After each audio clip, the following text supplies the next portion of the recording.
Hello and welcome to the video. My name is Lena Saraton Kiramat, one of the Kenya Airways Program GMAT trainers. This video is part of a series through which we share some of the techniques which we teach our students in our GMAT training session. In this video, we will focus on verb tenses, which is one of the most common grammar topics tested directly or indirectly in the verbal section of the GMAT exam. The primary objective of this video is to educate you on the verb tenses in English grammar and show you through a practical example how GMAT tests the topic. Welcome to the video. So verb tenses. The most common verb tenses that are there in English grammar or that most of us have come across are the present tense, past tense, and future tense. In the present tense, we have the simple present, the present continuous, and the present perfect. And the simple present, it's present. It comprises of the subject plus the base form of a verb. For example, Jane plays chess. So Jane is the subject of the sentence. Jane is the subject of a sentence. Plays is the base form of the verb play, and chess is the object. So subject, verb, object. So the simple present tense, the simple present tense is used to express what events happening now or in eternal state of being. For example, something that happens or is in constant existence when the video was saying, events that occur frequently. So in the example above, the sentence does not mean that Jane is playing chess right now, but rather, as a general rule, Jane plays chess. Secondly, we have the present continuous. It comprises of the subject plus present participle form of the verb. For example, Jane is playing chess. Jane, the subject of a sentence, is helping verb plus playing, the participle form of the verb play, plus object. So present continuous is for events that are happening now and are referring to the future. Thirdly, we have the present perfect. It comprises of the subject plus have and or has plus the past participle form of the verb. For example, Jane, our subject, has played chess. So we have has and played is the past participle form of the verb play. So subject, object. This term shows that an action has started in the past and continues to the present or in the recent past. The second form of tense we have is the past tense, which includes the simple past, the past continuous, the past perfect. So for the past perfect, it comprises of the subject plus the past participle form of the verb. For example, then our subject played, the past participle form of the verb play, chess. So the verb and the object. The past continuous is for events that happened and continued in the past. So it comprises of the subject plus was or were plus the present participle form of the verb. For example, Jane was playing chess. So Jane is our subject, was playing the helping verb plus playing the participle form of the verb play. So our verb and chess, our object. We have the past perfect. This comprises of the subject plus had or have plus the past participle form of the verb.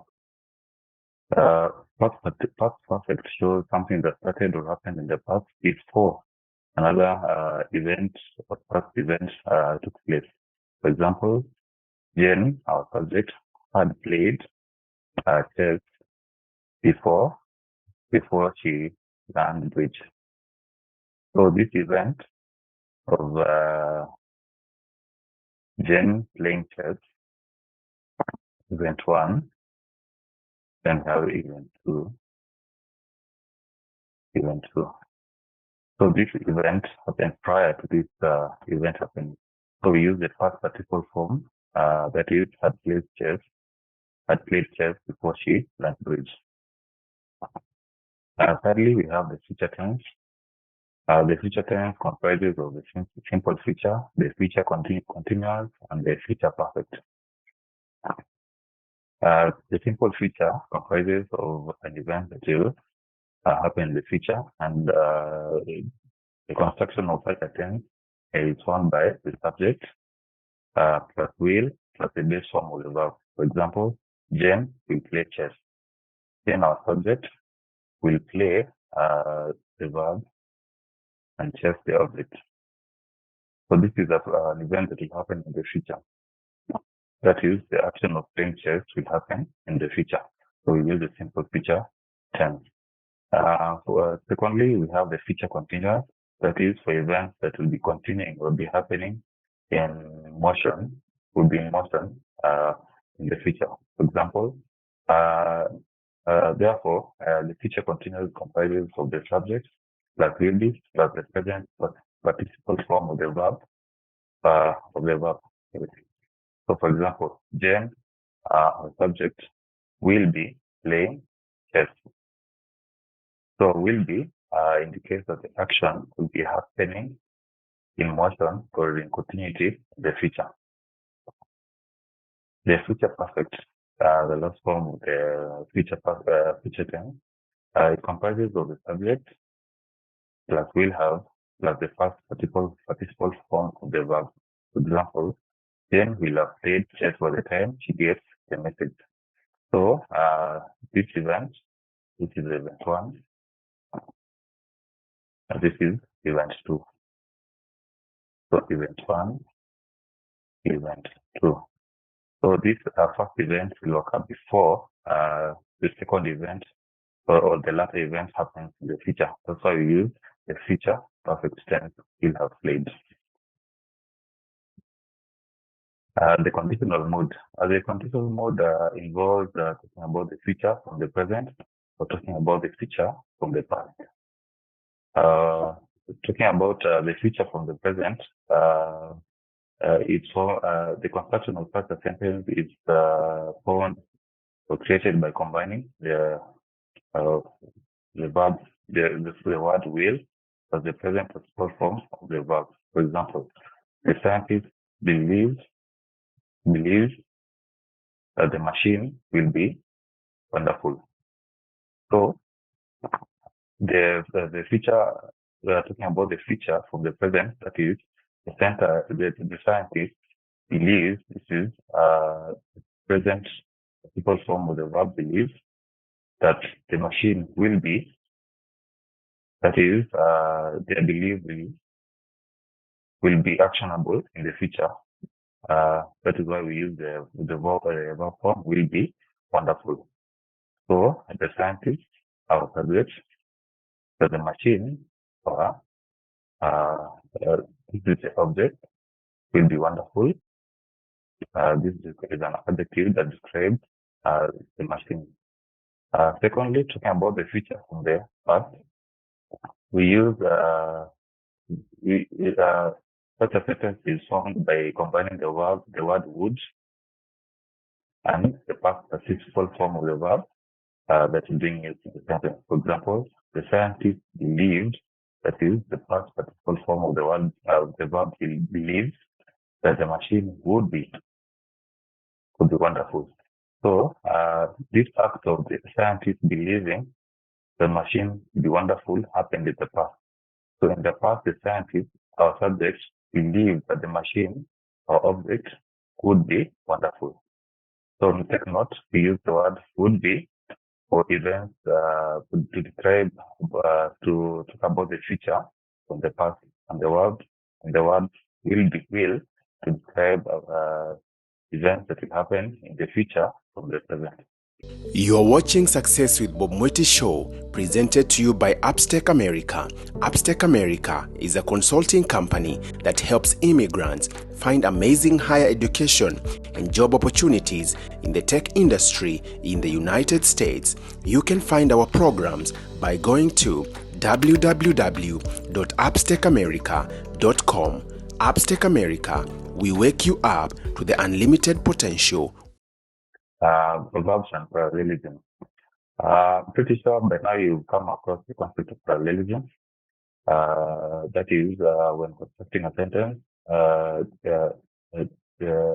different sentence fragments must be the same grammatical construction or in the same English and the same grammatical construction. So when the underlying portion of a verb contains a verb, check to make sure that the verb is in the same tense as the underlying portion of the verb of the sentence. This basically means so that to avoid the parallelism error, make sure that the underlying portion of the sentence that is usually being tested is the same tense as the part that is not underlined. But generally, or however, these do not guarantee correctness and concision. We will see that with the example I have here. The scientists announced that the calculator was ready, that it had cost too much to build, and that it will provide new insights to the workings of the universe. So the scientists, the subject of this sentence, announced that the supercollider was ready. This is simple past tense. Simple past tense. That it had not cost too much to build. This is there in the past perfect tense. I'll write it here, past perfect, and it will provide new insights to the workings of the universe. This is the conditional mode. So from this sentence, we see that there is a combination of different verb tenses. That is the simple past, the past perfect, and the conditional mood. From the construction or from logic, this sentence is correct and concise. So therefore, it should not be limited to same verb tenses and English grammar, but we always look out for correctness, concision, and a sentence that is not ambiguous. Lastly, we have the passive active voice. The active voice describes the subject of the sentence as the doer of the task. So the subject of the sentence performs the task. For example, the child, subject, ate the verb, describing the action, the mango, the subject of the sentence. Therefore, in a sentence, the child, the subject, ate the mango, is an active voice. Secondly, we have passive voice. Passive voice is formed by combining form of the verb to be with the past participle of a transitive verb. To spot passive voice, look out for sentences in which the subject of the sentence is receiving an action instead of performing an action. For example, the mango was eaten by the child. Now, in this sentence, the mango is a subject, was eaten. It's the simple past tense, but you can, from this construction, this is the helping verb, eaten, is the participle form of the verb eat, but the child is a object. So, the rule for passive voice is that the subject of the sentence is receiving an action, the subject is receiving an action instead of performing an action. So, this mango is receiving the action of being eaten by the child. Now, the strategy for passive and active voice. So, if you feel the sentence is in passive voice, initially, do not eliminate the choice. Rather, you evaluate the remaining other choices. If there's any choice written in the active voice does not contain an error, then eliminate the choice written in passive form. For example, it has been decided by Jason that he will not attend college. The passive voice. So this act of deciding has been done by Jason that he will not attend college. The same sentence in active voice reads, Jason has decided not to attend college. So Jason, our subject, has decided the verb form not to attend college, our object. So GMAT generally prefers the active voice over the passive voice. So if you come across a sentence or answer choices that contains active voice and is concise and correct, go for that one over the answer choice that is in passive form. We are going to attempt this example, so you are free to pause the video and attempt the question.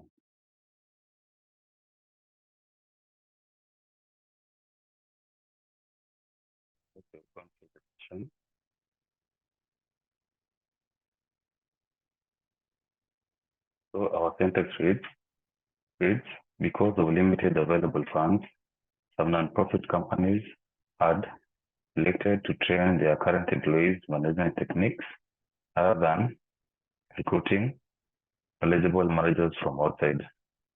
So from the onset, you can tell that this part of the sentence is an initial modifier. This is because you can already identify the subordinate clause because which usually begins an initial modifier. So this part of the sentence modifies non-profit companies. So from this, so some non-profit companies had the past perfect elected to train the infinitive form of the verb train their current employees in management techniques rather than recruiting. Recruiting is a participle form of the verb recruit. Knowledgeable managers from outside sources. We can already tell a grammatical error. The verb form to train, the infinitive, and recruiting are not the same class. Therefore, this is problematic for an error. So, given that, we can eliminate answer choice A because of the discrepancy or the lack of consistency in the verb form that I use.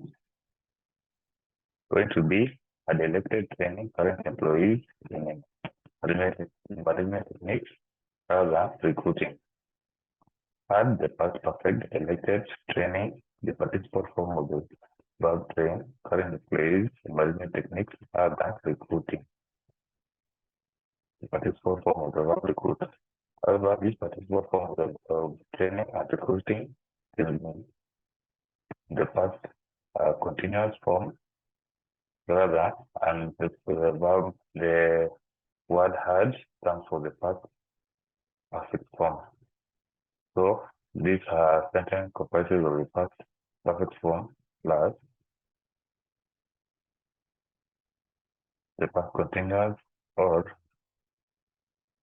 the present continuous. Given this, you can't really tell or find established meaning for the sentence. Therefore, creating some form of ambiguity and lack of consistency and the use of the correct grammar, correct use of grammatical construction. C, have elected the present perfect, present perfect, training, the participle form of the verb, train, currently plays in management techniques instead of recruiting. So you see an introduction of the verb of the prepositional form instead of recruiting, the participle form of the verb recruit. As a rule, the use of instead of should have noun as its object. So in our case, we have the participle form of the verb recruit, therefore making this answer choice incorrect. Have elected to train, answer choice D, have elected to train the infinitive form of the verb to train, current employees in management techniques other than recruiting, participle form of the verb recruit. You can see you can already tell an inconsistency, infinitive, and participle form. Due to this inconsistency and the fact that you have the present perfect tense use, we disqualify this answer. Lastly, he have elected to train the present perfect to train the infinite form of the verb train the current employees in management techniques rather than recruit. Also, infinitive form, though the verb used to is not used. So both the answer choices, this is more concise and provides more concision and correctness. Therefore, we go with answer T, choice B as our answer. Recommended resources for studying verb tenses. I would really recommend GMAT all the verbal from Manhattan, Foundations of Verbal from Manhattan 2, and as an addition, go through tips and reviews to elaborate and they will really cover the topic of verb tenses extensively. So with that, I hope you have enjoyed the session. Kindly join us in our GMAT training session and we'll discuss more. We'll provide more strategies and we'll really help you deal with the GMAT exam.